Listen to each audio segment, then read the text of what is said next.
Welcome back to the Modern Day Way podcast, where we bring on leaders and providers from our community, giving you the opportunity to learn from them about what has got them where they are today. I've got Matt Joe with me today, husband, father, follower of Christ, and last but not least, the owner and founder and artist behind Posted Social. Matt, brother, thank you for coming on today. Dude, thanks for having me, man. I love that, man. You threw father in there. I'm almost a father, man. Father to be, but I like it, man. I'll own it. It's like right 4 now. weeks. Yeah, another 4.5 weeks, and he's ready to come. She's ready to pop. I'll tell you that much, dude. Yeah, it's man. So exciting. Those last few weeks are crazy.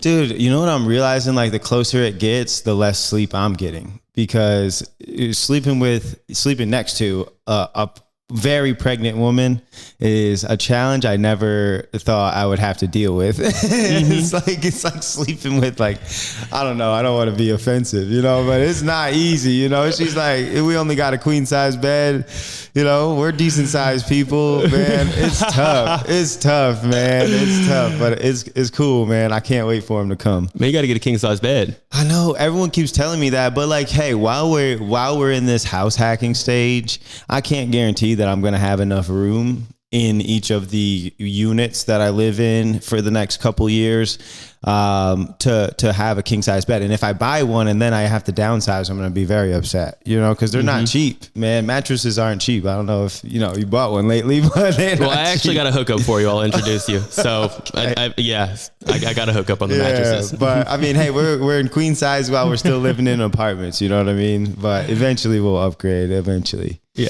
eventually. So how do you anticipate that affecting your business, having a son? Oh man, dude. I mean, it's definitely going to be a challenge. I mean, from a time management standpoint, I'm definitely going to have some challenges that I face that I can't foresee. I'm sure, just because it's my first child. I don't know what it's like yet. You can do your best to anticipate, but everybody's got a plan until you get punched in the face. So I think from a time management standpoint, I'm going to have to make some adjustments and be malleable and, be willing to, kind of sacrifice and adjust as I go, and learn, most importantly. But I don't think it'll affect too much, just because I'm fortunate enough to be in a position where, my wife is able to stay home and be with my son pretty much 24/7. So while I want to be there to help her as much as I can, I know I always have her to rely on the home front, and that's kind of how our marriage is set up on purpose. So that's so huge. Yeah. And I think that a man being a provider and the lady being at home and taking care. Yeah, dude. A caretaker. I mean, and hey, I get it might not be for everybody, but it's for us. I'm pretty traditional in my beliefs and my views as it pertains to my faith, but also as it pertains to the home front. So she's on board with that. And, we've obviously long discussed that before we got married and, had kids. So that's the plan. Now, again, I don't really know what's going to happen when he's here, but that's the plan, is like to be able to rely on her to do that. And then, my business still being able to rely on me for the most part, where I'm needed. So, yeah. And when did you start Posted Social? So Posted Social started in December of 2022. So not even 2 years yet, really a year and a half or so it's been. And yeah, so, it's been a year and a half, but it's been good, before that, to be fair, I was working, kind of freelance for a lot of people, doing video work here or photo work there, and really just kind of like figuring out what I wanted to do in the creative space. But then once I, continued to gain experience in that area kind of, and then also learning from other people, businessmen, like Alex Ramosi, we were just talking off air, learning from people who have built big businesses, who understand just business rhetoric and articulate it well. It got, kind of the wheels moving, and it got me thinking about more of a scalable and long-term sustainable model. So that's how Posted Social came to be. Yeah. I've seen you grow your, business a ton in the last year. It's grown quite a bit, man. Yeah, it's grown quite a bit. We've been blessed, It's like, It's crazy. Every time we grow, I'm like, oh, I'm finally going to be able to breathe. But like every time you grow, it's like something else comes up, you know, and you got to invest in another person or hire somebody or get some more equipment. Or, I mean, I just bought a house, duplex. So, you know, it's just like, there's always something, but, you know, as long as we're moving forward and continuing to progress, I know that when the dust settles, we have a system that works, we have a model that works, and you know, and it's healthy. You know, it's a good word for it. It's healthy, and it's been a lot of fun. And I think up until this point, my main focus has just been insulating my business with quality people and relationships. You know, so. From that standpoint, I think we've done really well over the last year and a half or so. Absolutely. And I feel like I could give a pretty good explanation on what Posted Social does, but I feel like you could give a way better one, obviously. So for those that don't know, what does Posted Social do? Yeah, it's pretty simple. So Posted Social is a video production and social media management based company. We do just those two things pretty much exclusively for businesses. So when businesses of any kind, whether it be an individual like yourself, a realtor, being an independent business owner or a contractor of sorts, or, you know, a dental studio or a gym or a chiropractic studio or anything, literally a restaurant, a coffee shop, a bar, anything in the business realm. So we serve businesses across all industries. And if you need any type of media, being website media, photo or video for your website, maybe social media content, photo or video for social media, maybe you need paid ads or commercials, or maybe you just want coverage of an event that your business is hosting. We serve businesses in all of those ways. And our goal is to build lasting relationships with businesses, not to just serve them one time and, you know, move on, but rather most of our clients we serve in an ongoing and a recurring basis, just like you and your team here. So we build quality relationships within the St. Louis business community, and we serve them in an ongoing basis. And we just try to provide a lot of value, bring value to their business, but also, mutually benefit. Like, you know, we do a lot of stuff for free just to like mutually encourage businesses within the community. Like we really like to give back to the small St. Louis business community, you know? Mm-hmm. And you do a really good job at doing everything you just described. Yeah, so we try, man. We try, man. It keeps us busy. That's for sure though. You bring a passion to your workplace and a drive for perfection that a lot of folks in your niche, I would say, don't necessarily focus on. They're kind of like, get the job done, bring that product to the person that they need to bring it to, and then the deal's done, right? You're all about the relationship and the reoccurring, you know, business that you get out of that.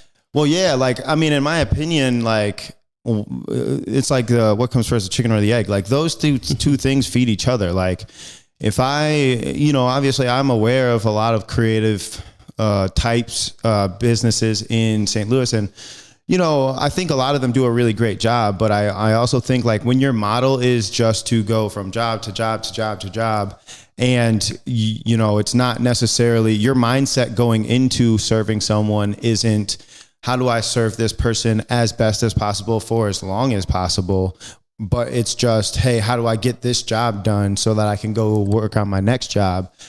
When your mindset is like that, it's easy to overlook the details. It's easy to like, you know, kind of settle for like good enough in a lot of cases, where when I come into a relationship with a business owner or a business from a servant standpoint, my goal on that very first job especially is to blow this person away, like is to make sure that this is the best video that they have paid for from anyone, regardless of how many people they've worked with or how many different companies they've worked with. And I want to do such a good job that they feel silly not calling me next time, you know, or not asking me, how do I get more of this? You know what I mean? Like that's my goal all the time. And then not just to do it for that job, but to sustain that, because like my goal really, if you expand that, if you take it 10 steps back from that first job, is to provide so much value to a business owner in any industry that if they had to cut expenses if a recession starts to hit, or if the season slows down for them, because a lot of businesses are seasonal too. If business slows down, I'm not the first thing they consider cutting. You know what I'm saying? Like, if you need to cut costs, I don't want to be the first thing that you consider cutting. I want to be one of the things that you're shifting things around to keep. You know what I'm saying? And you can only become that from a servant standpoint. You can only become that by providing so much value that a business owner feels silly letting go of you. You know what I'm saying?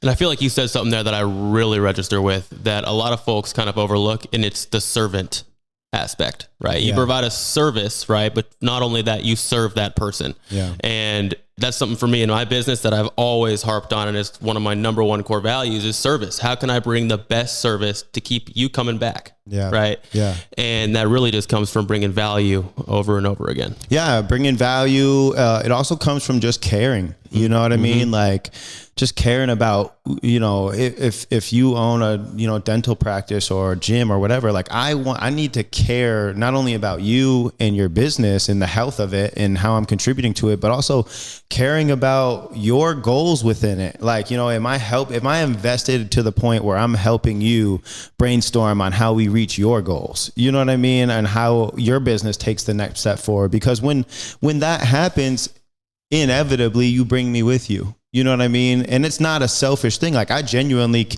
reason I started my business was because I genuinely care about small business in particular. I mean, if you're a big business, I still love you, but I genuinely care about small business in particular because I'm a small business owner at the end of the day. Even when my business reaches 8 figures, let's say, I'm still going to feel like a small business owner. You know what I mean? So it's like the small business owner has a special place in my heart, and I know how tight dollars can be. I know how far we try to stretch them. You know what I mean? So like, I want to be a contributor I want to be a relief to the small business owner. I want them to feel like every penny they spent with me was well spent, and that it provides so much value to their business that, that they wouldn't consider doing business without me. You know what I mean? So like, I just care. Like, I just know, and I want it to be able to feed the small business community. I want it to be able to like see it grow and flourish.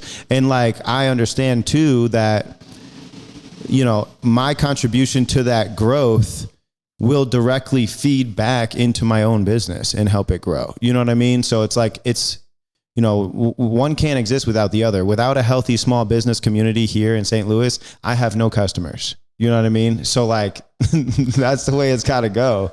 It is the way it's got to go. And you do a great job at it. And so you said 8 figures. Right. Oh, yeah. What's your ultimate goal for Posted Social? So you have in business, you have a visionary, right? Yeah. And you're that visionary, but you also have an integrator. And so you're kind of the visionary and the integrator right now. Right. That's the definition of a small business owner. You're the editor, you're the you're the videographer, you're the editor, you're the copywriter, you're the accountant, you know what I mean? You're everything. I'm all of it, man. But I'm really, before I even go forward, I'm really grateful that I do have a partner. I call him, he's an employee of mine, but I look at him more like a partner than an employee. But he has been a huge relief. But that's beside the point. But in the beginning, you are all the things, So sorry. Go ahead. Continue your question. Oh, my question was really just, where do you see Posted Social going? Do you see it getting to all 50 states? Yes.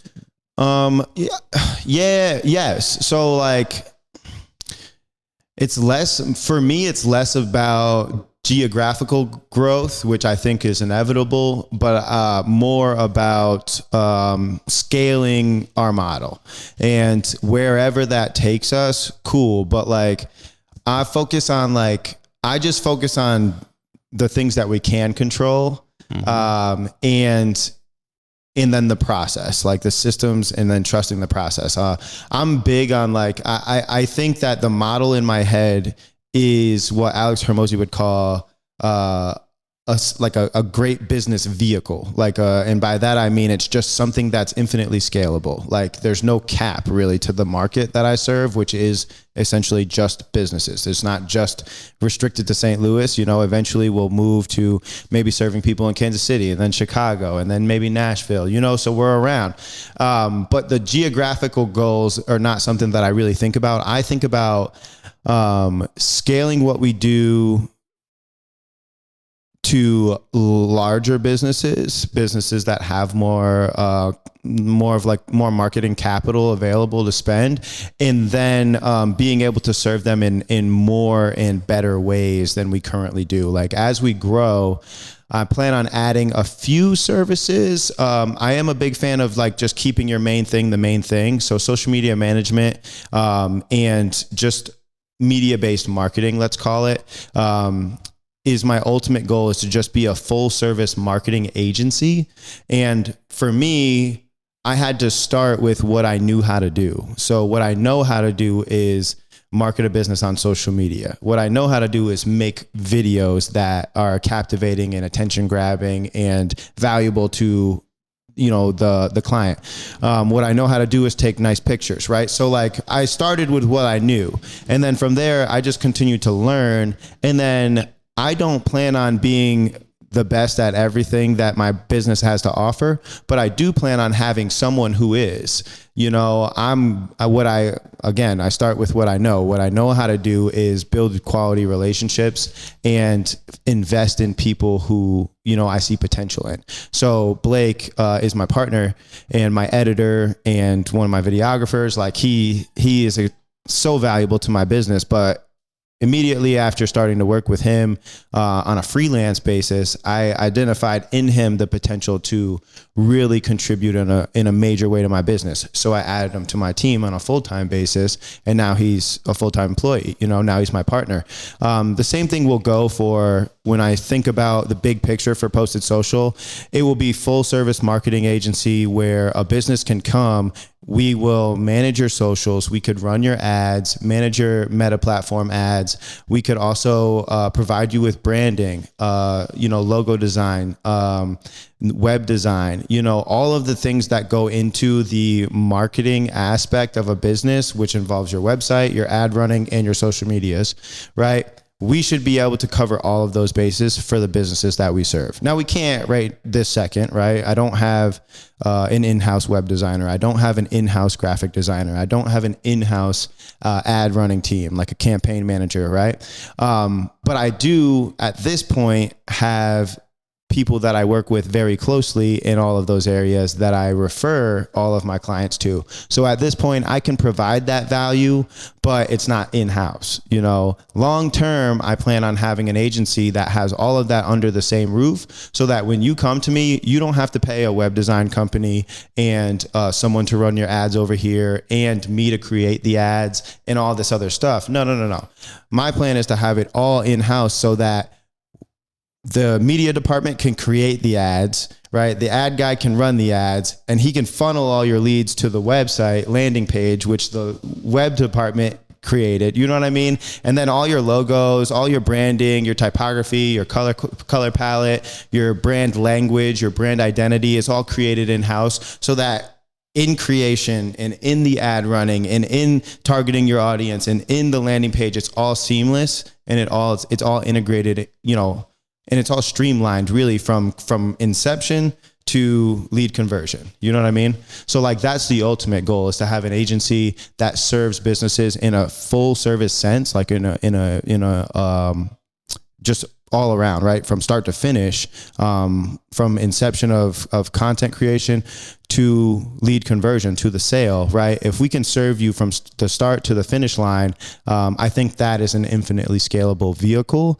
And I also think that a business like that becomes incredibly valuable, incredibly quickly, to larger businesses that do have a budget for all of these things simultaneously, Absolutely. I mean, you say that right now and I'm like, hold on, when is this full sector going to open up, and where's the paper that I signed? Yeah. Right. I mean, you're all about value and not about profit right now, I would say. And that is so huge. Yeah, you have to be. One has to come before the other. And there's a right way to do that. You know, like if you focus too much early on the profit, on squeezing every penny out of every client, out of every transaction, out of every deal you make, I think it's almost, I mean, it's just my opinion. I'm only 31 and I've owned this business for a short time. I've been in business for a while, just in different areas, in different ways. But as far as Posted Social goes, it's a relatively new company. I don't know it all, but I just think that in my experience in sales, which is my previous background, you got to provide the value first. Worry about the money later. You know what I mean? Mm-hmm. Show up, provide value until people are forcing money down your throat. You know what I'm saying? So, literally, like, you know, when I started my business, for those that are like, you know, new in business, bro, I served people for free for months. Literally, I just went business to business and like, you know, like door knocking, but I would go in, patron a business with money I didn't have, right? I was broke. But I'm buying something from their business just for an opportunity to maybe speak to a manager or an owner and maybe offer them, you know, the opportunity for me to create something for them for free. You know, literally, I'm begging people You did that for me. to take free stuff. You know what I mean? Yeah. So it's like, that's what you got to do. Provide value, you know? So I'm worried. I am very much so in a season of focusing on value, driving value, providing value so that in time, the profit kind of will take care of itself, you know? So, yeah. And, I love how you're so focused on value right now. And if I have somebody come up to me and I tell them that I work with Posted Social, a lot of the people that I talk to know exactly who you are. Dude, that's fantastic, man. That's the goal, man. That's the goal. I think we got a long way to go, you know, so to go more, like just to expand on like my goal is if you're from St. Louis and you're familiar with these companies, my goal is to be somewhat of a middle ground between Drive Social Media and the platform of STL Bucket List. So not Bucket List Creative, because currently, frankly, I feel like we do a better job than them. So like, I'm not like striving to be something, you know, they have STL Bucket List. The platform has a very big, you know, very trusting, very valuable community aspect that I admire, where businesses will come and pay money to be featured on their page because of how strong their community is and how close their following is, you know what I mean, to everything that they have going on. And also they're very they're very integrated in St. Louis as a city. Like they are just woven into the DNA of this city at this point, and they have a hand or a foot or a person involved in everything that goes on in this city. You know, if there's a night market, they're there. If there's a balloon show, they're there. You know, if there's a big game, they're there. That the UFC came to town and they got pictures with a lot of those guys. You know, so it's like they're there. You know, if you have something big going on in St. Louis, STL Bucket List is who you reach out to like let them know, you know, so that you can get the word out, which I really appreciate the model that Lucas and his team has built over there with the Bucket List platform. So long term, I would love to, and then Drive Social Media on the other side is a strictly marketing agency, but they do it more than anybody. I don't think they do it better than anybody. But I think that, what's his name? I forget his name, but I think that Drive, they had an advantage because they started, I believe, in 2012 doing social media management before everyone and their mother was a social media manager. You know, they started serving businesses with marketing through social media before it was really popular to do that, before that was a thing. And now because of it, you know, 12 years later, I think they did 60 million last year, you know, in revenue through their marketing agency. Now they don't have the community or the trust that STL Bucket List has, but they have the reputation and the experience to provide the value, which obviously drives revenue. You know what I mean? So I want to be somewhere in the middle of that. I want to be able to drive this type of value and serve these types of clients in the best way possible, maybe not their way, but in my own way. I want to serve the types of clients in the way that they do. They offer the web design, they have the branding, they have the ads, they have the feedback, they have the analytics, they have the data, they have everything.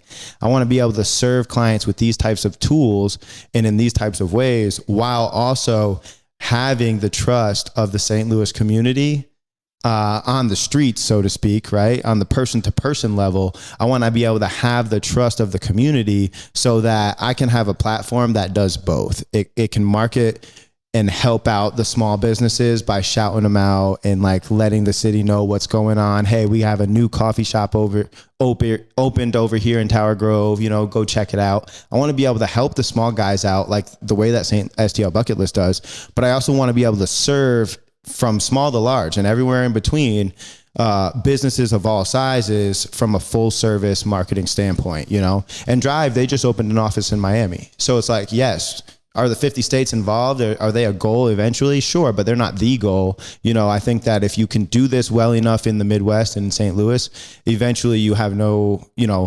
it's inevitable for you to branch outside of the Midwest, but you need capital for that. You need a team for that. You need people that you can leave and run this Midwest branch, let's say, and then you have to go pilot, the East Coast branch, if you know what I mean? Mm-hmm. So to be a middle ground of Drive Social Media and STL Bucket List is like really my ultimate goal. I want to have that platform and that voice for the community, but I also want to have the credibility and the experience that Drive really brings to the table, Mm-hmm. Got to have the correct systems, structures, and then the proper delegation to the right person. The team. Yeah. Mm-hmm. That's what's so valuable. The team is incredible. And, it's not to say like I said, each of those business models, I think, I have my own opinions on how they could be improved and done better. I have a couple clients now that came from Drive Social Media. So I think that we could do, our own version of what they do and we could do it better, and not to say that they do a bad job, but like, I just think that, I have my own idea of how it should function. But they obviously have the track record that I have to respect, so there's that, Yeah. I mean, in your quality, everything you put out and everything you do is just quality. Yeah. And I'm determined not to let that change. Like we can't scale and for the sake of scaling, have our quality be diluted or watered down. Like, you know what I mean? That's not something I'm interested in doing. I would rather grow, and I have. I've grown slower than I had to for the sake of being able to maintain a consistent quality, and I'll continue to do that. Like as long as I'm not starving for new clients, which I don't, God willing, I never will be, it is our goal 100% to stay at the tippy top of what you can expect from a quality standpoint, and everything else takes care of itself. I've never been worried about being the cheapest guy on the market. I'm concerned with being the best. Concerned with being the best and the caring that comes behind that. So when I've done talking head videos, I'm super white, and so I can turn out super pasty on camera, right? and when I get videos taken, and I've used other people in the past before I met you for talking head videos, and I've done it myself and everything, right? And I never could get it exactly how I wanted it. Yeah. And the other day I came into your office and you were like, Sam, I got it. I figured it out. Yeah. You're set. We got the perfect edit for you. And I took a look at it and my mind was kind of blown away. The quality was just there. Yeah. And it's super cool to see that happen, because I haven't seen it happen before for myself personally. Yeah. And it gets you pumped up, because I'm excited for the value you're going to be able to continue bringing me over the next decade. Yeah. And even like someone like you, dude, like you push us. Like the color stuff, I mean, hey, that's all Blake, so shout out to Blake. That guy's literally a master at his craft, So from an editing standpoint, I'm, again, so blessed to have him in my corner. And by way of that, all of our clients are there, therefore also benefit from his skill set. So, but that's great. But also like you even push us to new boundaries, new limits, because like, hey, now, like, there's a lot of people doing talking style content. Let's say, like, right, for a realtor, it's a very popular style of content, the podcast style, if you will, or just talking straight to a camera and educating consumers or potential clients. And you know, you came in and, you know, I was kind of determined to give you something that was different than anyone else is doing right here in St. Louis, at least. You know, you see these realtors, like these big realtors, and I'm just using them as an example because it's what you do. You see these big realtors from Scottsdale or LA or New York or Nashville or whatever, and they got these sick videos, these talking videos with like all these graphics and like, you know, these numbers like escalating and the, you know, and all the animation and all this cool stuff. And I'm like, I haven't done anything like that before, but there's no reason why we can't figure out how to do it. You know what I mean? So Blake and I put our heads together and we're like, hey, how do we provide the most value? How do we make these videos as, you know, catchy as possible, as engaging as possible? You know, obviously we're educating on things about real estate. So, I mean, it's not like, you know, it's not like the Royal Rumble or the Super Bowl where people are just glued to it. You know what I mean? We have to grab them. You know what I mean? So it's like, you really challenged us in that way where I was like, hey, I'm determined to like make these videos better and different than anyone else is making them here around here. And I think we achieved that recently, just very recently. We started doing that with you, and that was really cool. So it was cool for us to see it come together. You know, when I seen Blake finish up with it, I'm like, that's sick. You know, same way you reacted, I reacted. And the confidence you give people, because getting in front of a camera and talking can be a little intimidating for a lot of people. It was for me when I first started doing it, but it's the easiest way to bring value to your sphere. It's the most, I would say, effective value. Yeah, to connect with the most effective way to bring value. Because I can put 100 videos out, and if a client has a question, I can send them that video and they can watch that video over and over again. I can put it on my YouTube. I can put it on my Instagram. I can put it on my Facebook, or I can just send them the video as a link. Yeah. And so for me, if I'm explaining something to a client and they're really not able to grasp it, okay, here's a video, man. And you can rewatch that video over and over again. And it saves me the time of explaining it over and over again. Yeah. And it gives you the ability to fully wrap your mind around that topic. Yeah. And in an industry where I'm kind of a teacher, I would say, and I think that realtors make a really good teachers because you're constantly teaching your client. They're spending a lot of money. I want them to fully understand what they're doing before they sign those papers, before they buy that house, before they sell their house. They need to fully understand what's going on. Yeah. And so from a video aspect, and I started doing this pretty recently, but bringing people value through those videos is key. And what you said to me when I started doing it was, we haven't done a bunch of that, but I'm going to make it better than them.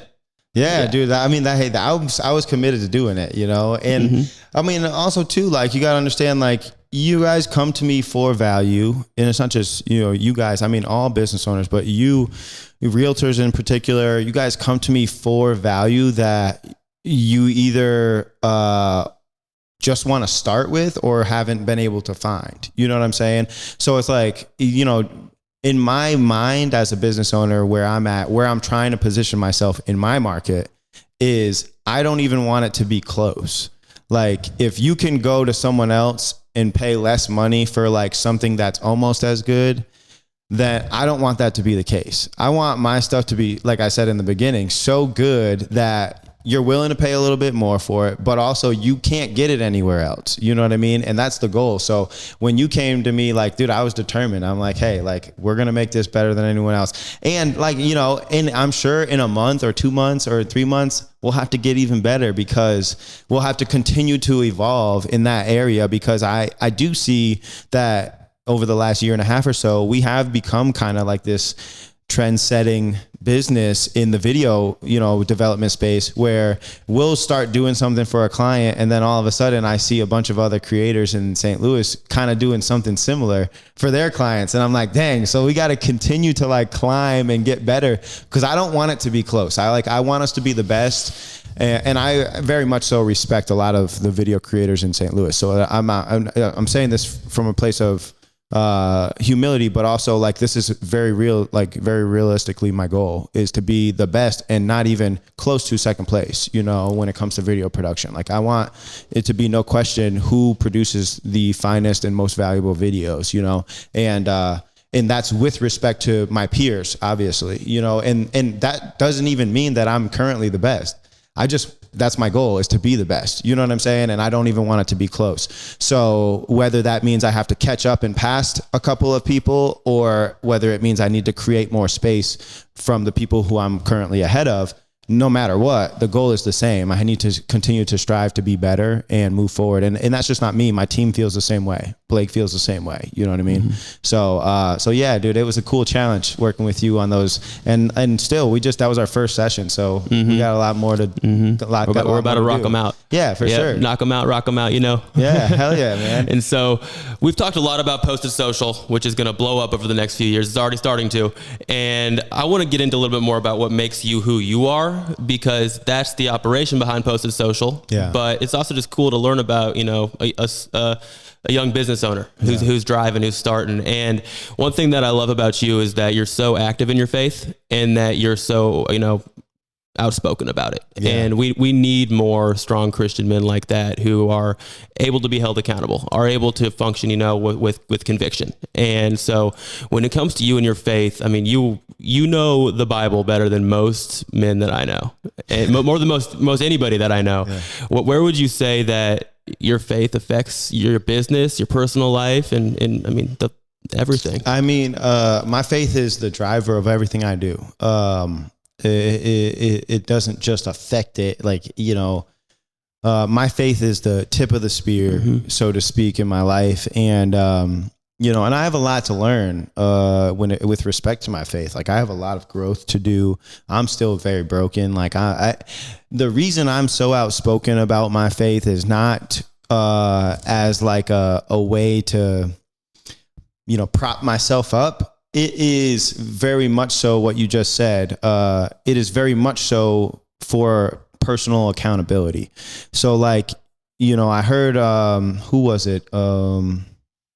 I heard someone very famous, I forget his name anyway, but he's been on ESPN for years, and he's an outspoken Christian now, and he was in the NFL at some point. But anyway, I heard him speak, and a pastor in my church played a video from him, and he was just talking about identifying, nowadays in 2024, you got to worry about what everyone identifies as, and my identity, if it truly lies in Christ, right? If I'm aware of who I am in Christ, if the most valuable thing about me is that I'm a child of God, and if my faith really is the tip of my spear as it pertains to my conduct, my action, my words, the way I live my life, if that's the driver, well, being publicly identified as a Christian above anything else, as a man of God, as a follower of Christ above anything else, once you start speaking about that, once you start making that known in the world and to everyone who meets you,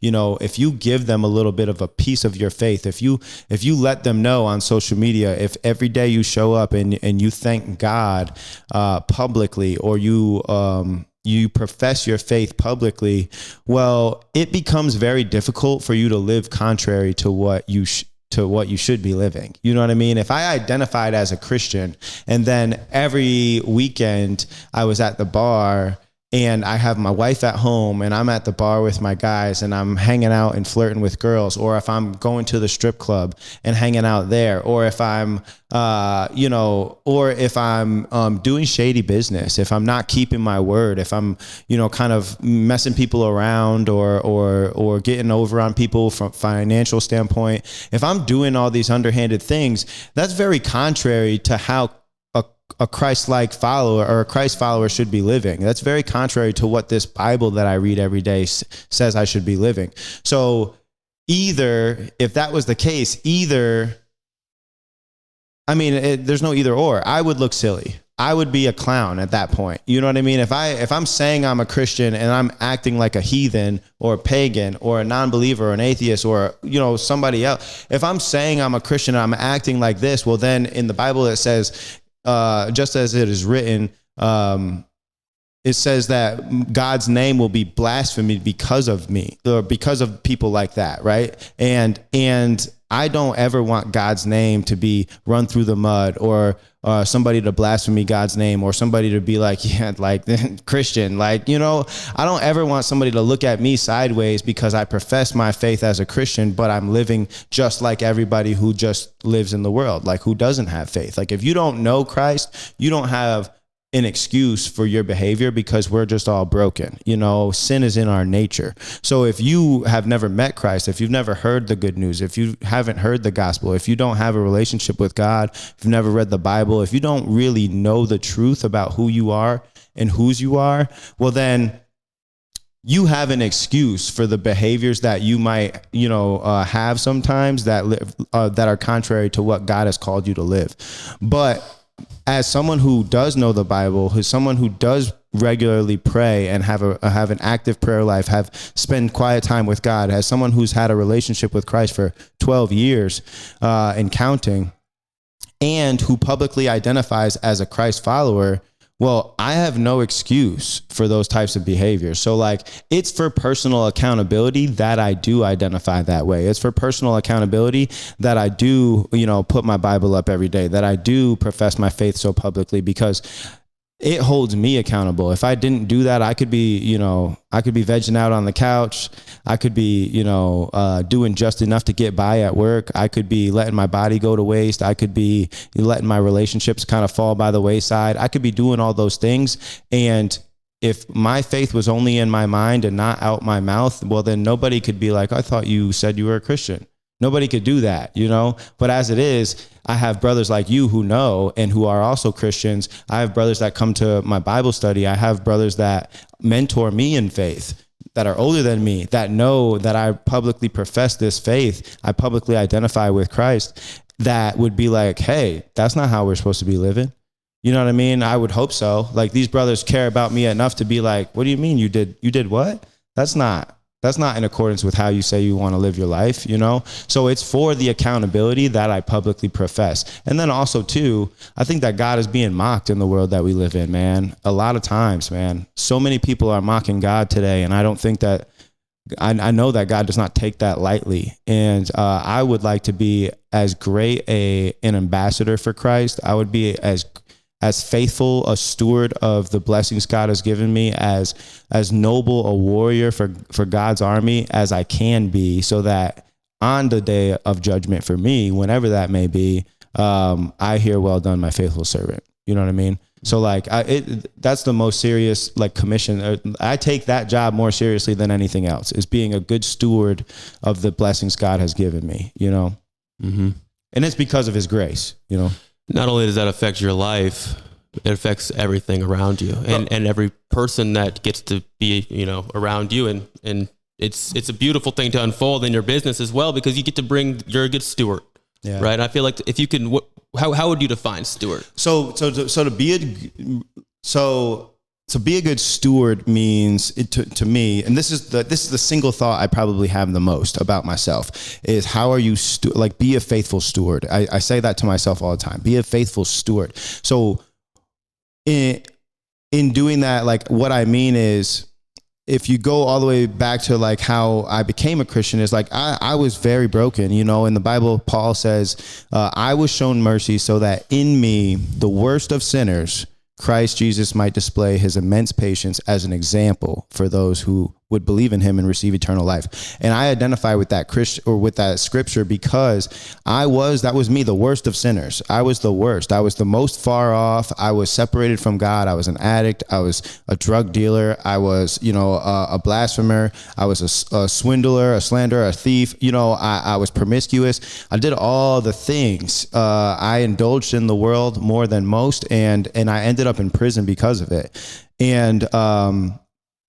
in the depths of a maximum security prison, Jesus Christ just came and saved my life. Like, he met me where I was at. He saved my life. He changed my life. And so when I say I was the worst of sinners, I mean, I was pretty bad. I was in a league, of some bad guys. And God's grace gave me a second chance at life. Instead of me dying in those places where I was in my addiction, or in the streets, really violent people, being around very violent and dangerous people, instead of me dying on the multiple occasions that I very well could have, God spared my life, sent me to prison, and then saved my life. So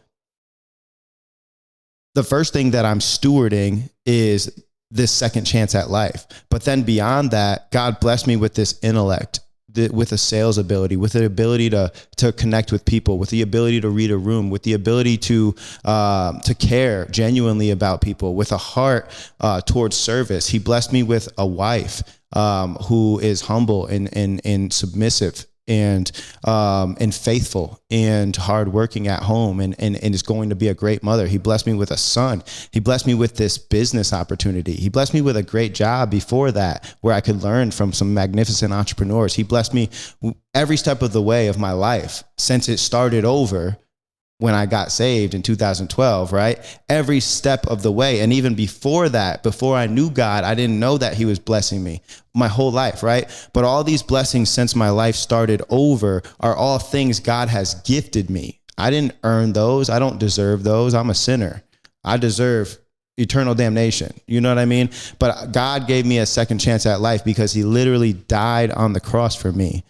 And he bore the weight of my sins. He bore my punishment and gave me a second chance at life. So when I say I need to be a faithful steward, I think about all the things all the time that God has blessed me with. When I'm struggling, when I'm stretched thin financially or attention wise, or when I'm working till 1:30, I got to be up at 4:30. When I'm going through the hard times, the hard things that involve that being a business owner involves, when I'm going through that stuff, I remember that these are blessings from God. And the only way that I can faithfully steward them is by receiving them with gratitude and doing my best to maximize the potential of all those things, whether it be my relationship with my wife, whether it be as a father, whether it be as a mentor to some young men that I have in my Bible study, or whether it be as a mentee to the person that mentors me in my faith, whether it be as a business owner or as someone who has the opportunity, has the blessing, the gift of being able to serve multiple businesses and pay my bills that way, right? In all of these things, these are all gifts. These are all blessings from God. Even when they're hard, they're all blessings from God. And the Bible says, to those who have, more will be given. To those who do not have, even what they have will be taken from them. And that is exactly speaking of what I'm talking about. Like when you faithfully steward the things that God has brought into your life and given you, whether it's a relationship, an opportunity, a goal, a family member or whatever, when you faithfully steward the gifts that God has given you, God gives you more on top of it. When you're a responsible steward, if you can be trusted with little, you can be trusted with a lot. God gives you more. He compounds and blesses you over and over again. When you're not faithfully stewarding the gifts that God has brought into your life, well, even what you have will be taken from you, right? You can lose those things just as easy as you got them. It says, I was just reading a scripture last night that said, essentially, why do you boast as if, like, what do you have that was not given to you? And if you did receive it from someone else, then why do you boast as if you did not? Instead of getting proud and acting like all these things are works of my hands. No. Get humble and be faithful and be grateful for what you do have and maximize what God has given you the opportunity to grow and to flourish and to do, So be a faithful steward, just maximizing the potential in every area of your life that God has given you. This is God-given potential in your relationships, in your opportunities, in your business, in whatever, maximizing that with gratitude, instead of pride. The way that your testimony could affect so many young men pumps me up. Dude, I get pumped up about it, man. Cause I'm at a point in my life where I'm like, I'm a certain age, I guess. Coincidentally, I got reached out to yesterday by a young man who's getting ready to go to jail for 6 months, man. Cause he was in college and he had a situation where he was in a frat and they're doing some drinking and partying or whatever. And he had a bottle of liquor and his buddy chugged it. for whatever reason, maybe some, hazy type stuff or whatever. But it ended up with brain damage, the young man who drank it. And now the other young man, he lost his college. He lost his opportunity to, do what he was doing and pursue the goal he had. And he was on the path he was on, and he's now going to jail. He's going to go to jail next week. And I don't know this man from a hole in the wall, but because of my testimony on Zach and Pat's show, he reached out to me directly. He got my number from one of those guys, and he texted me. He's like, "Hey man, I'm really struggling. Can you help me? Can you sit with me? I'm going to share Jesus with him 100%. He wants to talk about my experience in prison, but dude, my experience in prison, its entirety can be summed up in Jesus Christ saved my life. You know what I mean? So I've been praying on that already. I have a lunch or a coffee with him on Monday. I haven't decided yet, but I'm gonna treat him to a meal. I'm gonna talk with him. I'm gonna hear him out. I'm gonna listen to him because I'm sure he's got a lot of venting he wants to do. But I'm gonna connect with him. But I think that it's God again using my testimony to connect, because that's not somebody. If I hadn't shared that I'd been through prison and I came out the other side a better man because of it, if I hadn't shared that, he wouldn't have reached out to me. And I know that all things happen for the good of those who love me. That's what the Bible says, right? So God works in mysterious ways, and it looks like he's using my testimony on that show to reach that young man. And I'm excited about the opportunity to maybe steward faithfully the opportunity to sit with that guy. You know what I mean? So if I can prepare him in any way that I can, I will. But my primary goal going into that meeting is to see where his heart's at with God, Mm-hmm. And I think that that's the greatest gift that I could do, that I could give anyone and that I could receive, is to be able to be used by God in a way that affects eternity for that young man, So there's so much power behind that. Being able to affect someone's life that way, there's so much power. Bro, that's the number one. I tell my guys all the time, I'm fortunate the guys that I study the Bible with are all relatively new to their faith. And that's the reason I study the Bible with them. And, I reinforce constantly, my greatest aspiration is to be used by God to expand, to further his kingdom, you know what I mean? To lead people the right way, because dude, if you think about, if I did something good for you in a physical sense, in a worldly sense today, and it affects your life in a positive way, and for a week or 2 weeks, you're super pumped up about it, great. How about if I affect your life in a way that affects you positively forever, for eternity, till the end of time? You know what I mean? And people have trouble wrapping their minds around that, but I pray that people that God gives them the revelation of forever, what that means. You know what I mean? And there's no greater goal to have, I don't think, than to be able to affect people from an eternal standpoint. That's crazy, and it's so humbling to think that even you, in the position you're in, even me in the position I'm in, having been through prison, having been through addiction, having been through divorce, having been through all these things, even still God wants to use me in powerful ways. You know what I mean? In ways that I couldn't even plan it if I tried. You know what I mean? So yeah, it's cool, man. I love it. But I'm finally to the point, 12 years into my faith. So if you're new to your faith, understand it takes time. 12 years into my walk with Jesus, and I finally feel like God is using me in some pretty powerful ways to affect other people's walk in their faith. Mm-hmm. So that's cool. Yeah. Be a disciple. Dude, and be a disciple. And I'll share on that topic because somebody asked me last night.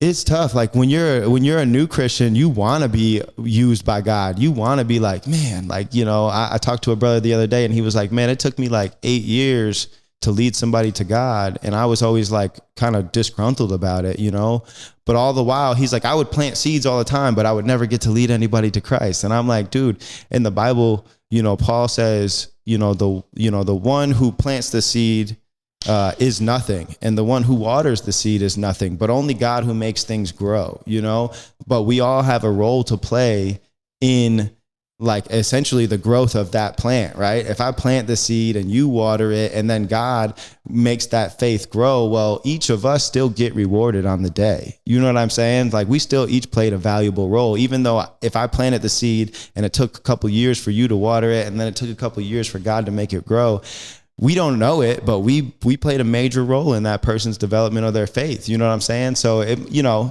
never know how you could affect people, man, And whose lives are they going to touch? Exactly. From there, right? Like that guy might go on and lead 1,000 people. Mm-hmm. You know what I mean? So you just never know. You just have to have faith that God is working behind the scenes to make things grow, Mm-hmm. Yeah. It's really cool. Beautiful testimony. Yeah. And testimonies change people's lives every single day. And most people are scared to share their testimony. Bro. And you're not. And scared for what? I mean, I tell some people like, dude, and this is true for everyone, no matter what, right? Because just like that story I just shared about that young man that reached out to me, right? A lot of people that maybe have gone through something similar to me where there's some shame, there's some embarrassment, there's some, hey, I don't know how people are going to receive this, or I don't know if I should share this or whatever. A lot of people think, and I thought this for years when I first became a Christian, was a lot of people think that the things that are their skeletons, the worst things that they had been through, the worst things that maybe they've done, the things that you think disqualify you from being a good ambassador for Christ, from being a good spokesman of the word, right? A spreader of good news, are exactly the things that somebody out there needs to be able to feel connected to you. You know what I'm saying? Like that kid could only reach out to me with my testimony because of what he heard, what somebody else might look at as an embarrassing part of my past, right? That somebody else might look at my past and be like, that disqualifies you from being a good Christian, whatever that means. But you know what I mean? That exactly what you in your mind, what the devil will tell you disqualifies you from being a good Christian. I don't know what that means, but what the devil will tell you disqualifies you is a lot of times exactly what makes your testimony so powerful. And it's exactly what ends up making you more qualified to reach somebody. Like, Murph could probably reach some people that I can't ever connect with. You could probably reach some people that I could never connect with your story, right? Because we have different stories. But I know that I can reach some people that you probably can't connect with. You know what I'm saying? So God needs all of us to work in our own ways to connect the masses. You know what I'm saying? Mm-hmm. Because I can only reach this section of people, maybe, with my experience, with my testimony, but your testimony could reach a whole different section. You know what I mean? So why not all of us? Don't think that your past or your history or testimony disqualifies you. Don't shrink from it. Don't think it disqualifies you. Let your light shine, and as there's a quote, as you let your own light shine, you unconsciously give others permission to do the same. And I love that. You know what I mean? I love that. So like, don't let the devil cause you to shrink away from sharing your truth. And I don't mean that in the modern day, your truth sense. Like truth is objective. Let's just get that straight. But the truth about your life is what I'm saying, don't shrink from that, because that's exactly what somebody needs to hear a lot of times. Yeah. It is. It's exactly what somebody needs to hear a lot of times, and hiding behind the curtain is not going to help anybody get anywhere, especially even yourself. Mm-hmm. You're not going to get anywhere, man. And when it comes to facing adversity, that's something that you have not been. Don't shrink from it, Exactly. You've faced adversity so many different times in your life, and you've conquered it. Yeah. I don't think, I think it's very, I would feel a little bit puffed up if I was to say I conquered it. I don't think I conquered adversity. I think maybe I've endured it by the grace of God. Like I've made it through. And adversity has punched me in the face a lot of times. You know what I mean? And so I wouldn't say I won that fight a lot, but I would say I made it through, and I haven't let it keep me down. And again, that's by the grace of God. The Bible says, when I'm weak, he's strong, so in my weakest moments, it's when I have to rely on God the most to just know that he'll get me through. And a lot of times, I doubted him, speaking as I speak now, I think it's easy for people to be like, oh, like it's easy for you to trust God because, because you have a strong faith. But like, don't get it twisted. I only have a strong faith because God has proved me wrong about him so many times. You know what I mean? I've doubted God a lot. My faith wavers. It's natural for your faith to ebb and flow and to waver a little bit when hard things happen, but it's in those times where God refines our character, and reinforces his faithfulness. You know what I'm saying?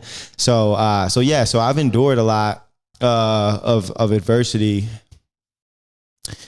In retrospect, it's some of the stuff I'm the most grateful for. You know what I mean? But in the moment, you obviously want it to end immediately, and sometimes it doesn't end for 7.5 years, So it's just like, sometimes it doesn't end for a long time, but there's so much value in the waiting, So yeah, adversity is a part of life. We all face it. And even if you have faith, just because you have faith doesn't mean hard stuff's not going to happen. Just because you trust God doesn't mean you're not going to still get punched in the face. Doesn't mean the devil's still not going to test you. Doesn't mean you're not going to go broke. Doesn't mean you're not going to have to start over. Doesn't mean you might not, you're not going to get a divorce maybe. It's like, hey, bad stuff happens to people who have a relationship with God, just like it happens to people who don't, So I've just come to accept that adversity is a part of life. And then if you can look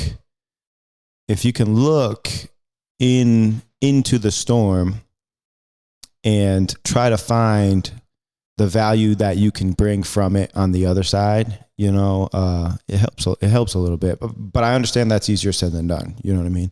But it helps, because the Bible says that adversity, perseverance, breeds character, and then from character you get hope, and it just continues to feed itself. So, so that's my goal now. Like as hard stuff hits, I mean, I had a tough couple weeks a few weeks ago, man. I was really stumbling hard in my faith. I was struggling. I was doubting God, and I was in this poor me attitude because I got money going everywhere because of the renovation. I had a contractor skip out on me in the middle of a job. I got a wife that's 8 months pregnant. I got a business to sustain. I got employees to pay. I got, it was tough, very tough. And I got into this attitude of why is this happening to me? I walk faithfully with you. I read every day, it's like, God, what the heck, So I got into this poor me attitude, but then I had to cut it out, man, because I've never gone through something hard that hasn't made me a better person. You know what I mean? And also too, even when hard stuff's happening, I'm so blessed. You know what I mean? So it goes back to are you being a faithful steward? If I get into this poor me attitude and I come home and I'm drinking all the time, or I'm, just not using my time effectively, I'm being counterproductive rather than productive. I'm not, I'm slacking off everywhere. I'm sleeping in. I'm not getting some movement in. I'm not, taking care of this temple, my body physically and mentally. You get into those habits, well, then you're not stewarding those gifts faithfully. You know what I'm saying? So I had to really cut it out. It took me about, maybe 10 to 14. It took me about 2 weeks to snap out of it. But, sometimes, that stuff happens, and, adversity is a part of life, and you have to look at it and be the eagle. The eagle flies into the storm because it understands that, one, the storm helps it to rise to heights that it wouldn't even normally fly at. And two, flying into the storm makes it last much less time than chasing you. You know what I mean? Eventually the storm will, if you run away from the storm, eventually it overtakes you and you're in it for a while, and then it goes out in front of you. You know what I mean? But that might last a long time. But if you fly into the storm, well, first you got to rise high, get to the top, get as high as you can so you can get over it. And then second of all, you know, hopefully you pass right through it. So the storm only lasts a little bit of time, you know? So adversity is part of life, but you know, it's a perspective thing. You know what I mean? You gotta see the value in the adversity, and then you're almost grateful for it sometimes, because then when I go through hard stuff, like right now, like going through some hard stuff, but I know that it's making me stronger. It's strengthening my faith. It's making me, you know, it's giving me characteristics that maybe in a month or 3 months or 6 months, God knows I'm going to need. You know what I mean? So like I look at adversity now like a blessing, you know? And staying grateful through those hard times is so key. So I went through something similar when my wife was 5 months pregnant. We bought a house. Congratulations, by the way. Thank you. On all that stuff. Now baby, house, all of it, dude. It's fun. It's unfolding. You're just like, I don't know, like 2 months behind me right now. But he's 6 weeks old. So blessed. Lane is doing an incredible job. Yeah. And we couldn't be more grateful. But when I was going through that renovation that we recently did on the house that we bought, I wanted to get it done as fast as possible. And I don't typically do the general contracting myself, but in this case I did because of the timeline. And I've got a very wide variety of connections as far as contractors go because of my job. And so I was able to rehab that house in about 28 days. Now, it was overwhelming for me. I had 12 closings that month. It was about $4.3 million in transactions, and it was just coming at me hot. And I was up every morning, you know, whatever, 5, 6 a.m., wouldn't get home until like 11 o'clock at night. And I was felt like I was spinning the wheels. And after a while of really doing that and then getting moved in, I wasn't grateful for where I was. I caught myself not being grateful. Yeah. And I was in this place of, oh, we could be living in this spot, or we could have this, right? And after a little bit of even conversations with my mentors about it, and we hadn't even directly talked on the spot, but it hit me a couple times through a couple different sermons and a couple different illustrations that I saw, that I need to be grateful. Right. And even through that hard time, or even no matter where you are, being grateful for what's going on around you, because that's going to directly impact your attitude. Yeah, dude. And 100%. It's just, it's a whole perspective shift. Like, what am I doing moping around? Like, I got a beautiful wife. You got a son. Like, you know, you just built a home for these guys, like basically with your own hands, because you're in there contracting every day. You know what I mean? It's like, bro, it's just like, yeah, dude, sometimes you just got to catch yourself. But even, I know you've been walking with Christ for a while, man. Like, so like it happens to the best of us, you know. I say that just to make sure that people know, like, hey, that's normal. You know, you catch yourself now and then, you know. So, but yeah, as long as you get that perspective shift, man, and get back to that gratitude, get back to that faithful steward, you know, that we're called to be. I mean, I think that's what matters, you know.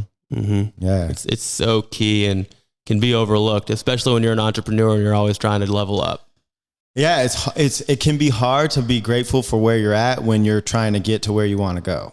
And that's a tricky walk, you know. I think it's tough for everybody, business owners of all sizes, even entrepreneurs, even people that have good jobs and stuff. Like, hey, everybody's got goals of one kind or another. So sometimes, you know, maybe that goal is a new boat, but even though you want a new boat, you can still simultaneously be grateful for the one you got. You know what I mean? So it's like, it applies to everything. Yeah, for sure. Sure does. Well, Matt, brother, thank you for coming on, man. Dude, this has been great. I feel fired up for the rest of my day, the rest of my week. Man, it was such an honor to have you on, and I'm excited to keep working with you and growing together over the next years to come. Yeah, so. Dude, absolutely, man. If anyone wants to find me, posted.social is our Instagram, and posted-social.com is our website, man. Hit us up. If you're in St. Louis, you need some video work, or, you know, whatever, you just want to chat, man. I'm always down to connect with business owners just like Sam, just like myself. So yeah, it's been a pleasure, man. Thanks for having me on. Absolutely. If y'all are looking for some awesome content, Posted Social. That's right. See you. All right. Thank you, brother. Yep. Bye.